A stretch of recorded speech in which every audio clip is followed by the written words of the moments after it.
ترقی پسند تحریک اور اردو نظم کا ہم مطالعہ کر رہے تھے، جس میں ہم نے ترقی پسند تحریک کے کچھ اہم شعراء، جس میں مخدوم محی الدین، علی سردار جعفری، کیفی اعظمی، ساحر لدھیانوی، اسرار الحق مجاز، فیض احمد فیض جیسے اہم شعراء کا ہم نے مطالعہ کیا تھا۔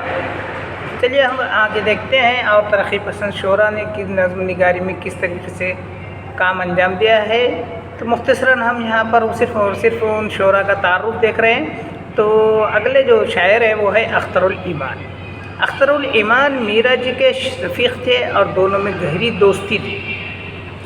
اسی وجہ سے ابتدا میں ترقی پسند انہیں شبے کی نظر سے دیکھتے رہے، لیکن وہ بنیادی طور پر ترقی پسند تھے۔ انہوں نے اپنے دور کے مسائل کو سلیقے اور شاعرانہ انداز سے پیش کیا۔ ایک سوال، خاک کو خوں، نئی صبح، ایک کہانی، 15 اگست، آزادی کے بعد، اندوختہ، سوالیہ نشان اور دوسرے کئی نظموں میں انہوں نے اپنے دور کے مسائل پیش کیے ہیں۔ اختر الایمان نے پابند نظمیں بھی لکھی ہے اور معرہ نظمیں بھی۔ ان کی نظم ایک لڑکا بہت مشہور اور مقبول ہوئی ہے۔ اس کے بعد جاں نثار اختر۔ ترقی پسند تحریک میں ایک اہم نام جاں نثار اختر کا بھی ہے، جنہوں نے ابتدا میں رومانی اور عشقیہ شاعری کرتے تھے۔ ان کی نظمیں گرلز کالج کی لاوری وغیرہ اس بات کی گواہی دیتی ہے۔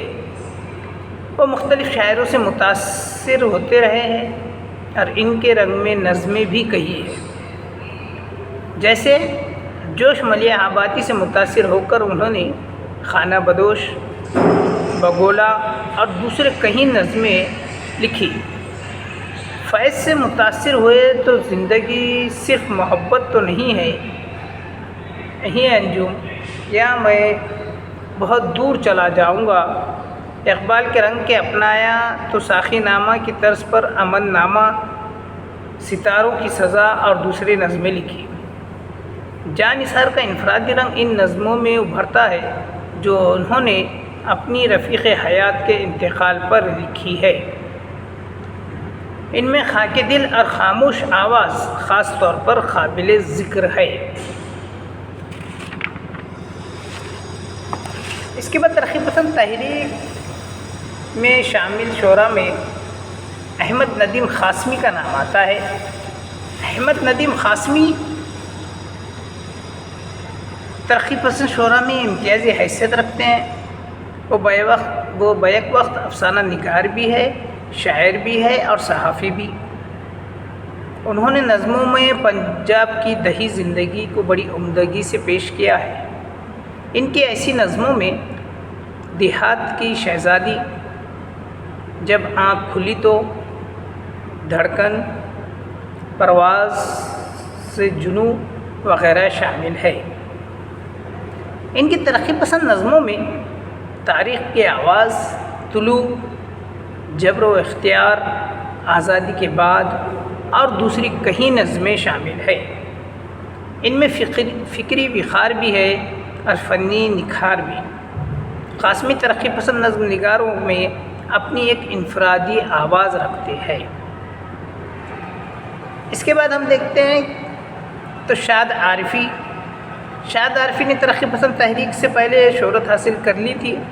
انہوں نے اپنی نظموں میں زندگی کے مسائل ہی نہیں بلکہ ان کے رنگا رنگ پہلوؤں کو بھی پیش کیا، جس کی وجہ سے ان کی شاعری میں بڑا تنوع ملتا ہے۔ وہ ڈرامائی اور مکالماتی انداز میں نظم نگاری کرتے ہیں۔ انہوں نے جاگیردارہ نظام کی زوال پذیری کو پیش کرتے ہوئے رنگیلے راجا کی موت، ان اونچے اونچے محلوں میں اور پرانا قلعہ جیسی نظمیں لکھی۔ ان کی طنزیہ نظموں میں پیر دہخاں، دسہرہ، اشنان، بیٹی کی شادی، ساز بہو اور دوسری بہت سی نظمیں شامل ہیں۔ شاد عارفی نے منظوم خاکے بھی لکھے ہیں۔ یہ نظمیں آپ کی تعریف کے عنوان سے لکھی ہے۔ منیب الرحمن منیب الرحمن ابتدا میں حلقہ ارباب ذوق سے وابستہ رہے، لیکن بعد میں انہوں نے ترقی پسند انداز فکر کو اپنا لیا۔ انگلستان میں انہوں نے دوسری جنگ عظیم کی تباہ کاریوں کو اپنی آنکھوں سے دیکھا، جس کے بعد انہوں نے اجتماعی زندگی اور اس کے مسائل اپنی شاعری میں پیش کیے۔ دوسرے جنگ عظیم پر انہوں نے جنگ کے نام سے جو نظم لکھی، اس کے تعلق سے کہا جاتا ہے کہ اس موضوع پر سب سے اچھی نظم ہے۔ منیب الرحمن کی نظم جنگ۔ اسی میں ہم ایک نام اہم دیکھتے ہیں، وہ ہے ظہیر کاشمیری۔ ظہیر کاشمیری مخدوم محی الدین کی طرح مزدوروں اور کسانوں کی جدوجہد میں عملی طور پر شامل رہے۔ ظہیر کاشمیری کی شاعری میں انفرادیت نہیں ملتی، وہ کبھی اقبال کے انداز کو اپناتے ہیں تو کبھی فیض، ندیم یا سردار جعفری کے انداز میں شعر کہتے ہیں۔ ان کی طویل نظم ایشیا کو اس سلسلے میں پیش کیا جا سکتا ہے۔ مختصراً ہم اس بارے میں بات کہیں کہ ترقی پسند تحریک کے تعلق سے، تو جو تحریک سے وابستہ تھے اور انہوں نے کسی قدر میں رنگ میں شاعری کی ہے، ایسے بہت سارے شعراء اس میں شامل ہیں۔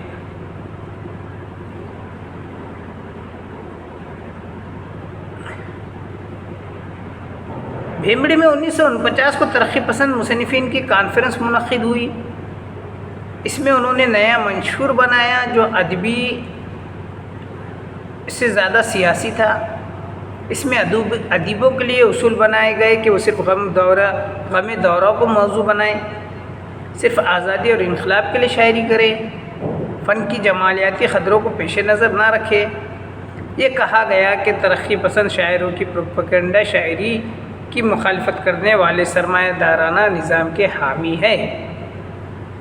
شاعری میں رمزیت، اشاریت، تشبیہ اور استعارے کو جگہ نہ دے، ہر صورت میں رجاعیت کی بات کرے، عوامی جد و جہد میں ہی کو شاعری کا موضوع بنائیں۔ جن شاعروں نے اس منشور پر عمل کیا، ان کی شاعری کو زبردست نقصان پہنچا، کیونکہ وہ ادبی قدر و قیمت، لذت اور چاشنی سے محروم ہو گئے۔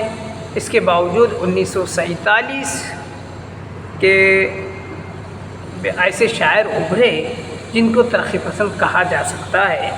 ان میں ابن انشا، تیغ الہ آبادی، نریش کمار شاد، راہی، معصوم رضا، اختر پیامی، منظر شاہ، بلراج کومل، حسن نعیم، باقر محلی، قاضی سلیم، وحید اختر، شاذ تمکنت،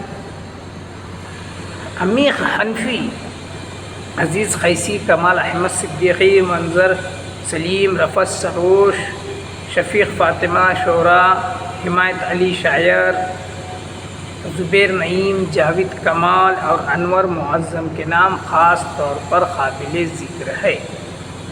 ترقی پسند تحریک اپنے عروج پر پہنچ کر زوال پذیر ہو گئی۔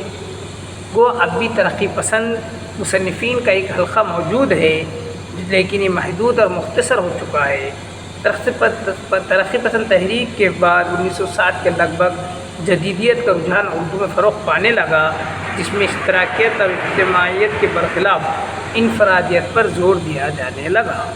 سرسید تحریک کے بعد ترقی پسند تحریک اردو کی سب سے بڑی اور اہم تحریک ہے۔ اس نے اردو شعر و ادب میں انقلابی تبدیلیاں پیدا کی اور اس کے دامن کو وسیع کیا۔